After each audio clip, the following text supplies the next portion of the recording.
Hello friends, welcome to my channel. তো আজকে আছি আমি এই যে বরপেটা জেলার বালিকুড়ি গ্রামে। তো আমারই নিজেরই খেতে দেখেন যে যদি বতর খরাং থাকে, খরাং বতরের জন্য কি ভয়ঙ্কর পরিণতি হবার পারে পরিবেশের, ওইটা দেখাবো আমি। তো সম্পূর্ণ ভিডিও দেখেন, কন্টিনিউ করেন। সব বন্ধু, এই যে দেখেন আজকে থেকে প্রায় 25-26 দিন হলো ধান বুনছি। খরাং বতরের জন্য বৃষ্টি তো হয় না, বতর খরাং, যার জন্য এই যে দেখেন ধানগুলো একদম মরে গেছে গা। যার জন্য আমি অল্প এই যে মিশিং লাগিয়ে পানি দিয়ে দিলাম, তাও যদি ধানটি ভালো হয়। দেখেন দর্শক বন্ধু, খরাং বতরের কত ভয়ঙ্কর পরিণতি, তাই যে দেখলেন।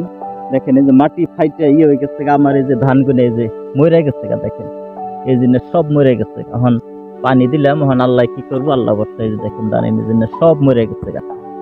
দেখছেন দর্শক বন্ধু, আপনাদের ওখানের ক্ষেতের কি পরিণতি অল্প কমেন্টে জানাই দিবেন। এই যে দেখেন পুরা খেতি ধান মরে গেছে, এই যে দেখছেন একদম এই যে মরে শুনেন না গেল হয়ে গেছে গা।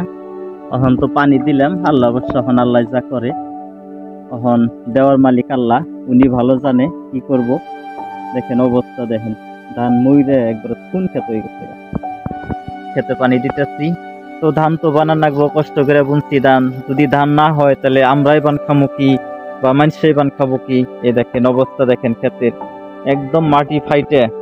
এই যে দেখেন মাটি ফাইটে কিরকম হয়েছে। যদি মাটিতে যদি রস না থাকে তাহলে তো শস্য হবো না।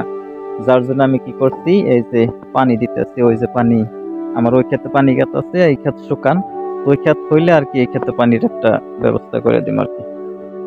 এখান দিয়ে পানি আসছে, দেখেন এই যে পানি।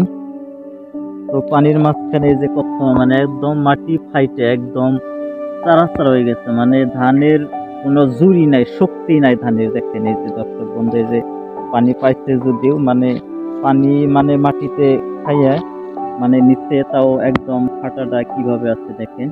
এরকম যদি হয়, যদি পরিবেশ যদি শুকান হয়, তো সরকারি ভাবে যদি পানির একটা সুন্দরে যদি একটা ব্যবস্থা করে দেওয়ায়, তাও শস্য গুণে ভালো হবে বলে আশা করা যায়। দেখেন এই যে কিরকম ক্ষেতের অবস্থা, সম্পূর্ণ ক্ষেত খাইতে একদম চারাচার হয়ে গেছে। ধানেরও কোনো জোর নাই, শক্তি নাই। অনেক দিন হলো বুনছি ধান গুনে, কোনো শক্তি নাই ধানের। কি হবো আর। দেখেন এই যে মাটি খাইতে কিরকম হচ্ছে।